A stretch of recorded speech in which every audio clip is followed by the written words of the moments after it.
Nasabat ang 8 kahon ng smuggled cigarettes, nalulan ng isang sasakyan habang arestado naman ang 2 lalaking sakay nito matapos itong harangin sa isinasagawang oplansita ng mga otoridad sa Puerto Princesa City. Nakibalita dyan si Patrolwoman Christine Lorenzo. Kumpiska ng mga otoridad ang 8 boxes na smuggled cigarettes noong ika-24 ng Setyembre taong kasalukuyan sa National Highway ng puro pagkakais sa Barangay Nabsan, Puerto Princesa City.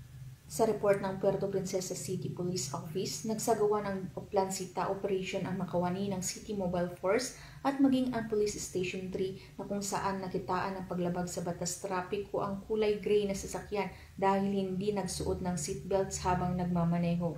Sa pagsasagawa ng inspeksyon ay dito na nakita ang 5 boxes na sigarilyo na New Berlin at 3 boxes na sigarilyo ng Fort na nagkakahalaga ng 40,730 pesos. Kaugnay nito ay naaresto naman ang 2 lalaki na sakay ng sasakyan na sina alias Aldin, 30 taong gulang na residente sa bayan ng Espanyola at alias Bernie, 42 taong gulang na residente naman ng bayan ng Brooks Point, Palawan. Samantala, ang mga smuggled cigarettes at mga suspect ay nasa pangangalaga na ng PNP at mahaharap sa kasong paglabag sa Section 254 ng Republic Act 8424 or Tax Reform Act of 1997. Ang matagumpay na operasyong ito ay isang patunay na mas pinagtimpa ng kapulisan ang kanilang tungkulin upang masiguro na dito sa bagong Pilipinas ang gusto ng pulis, ligtas ka.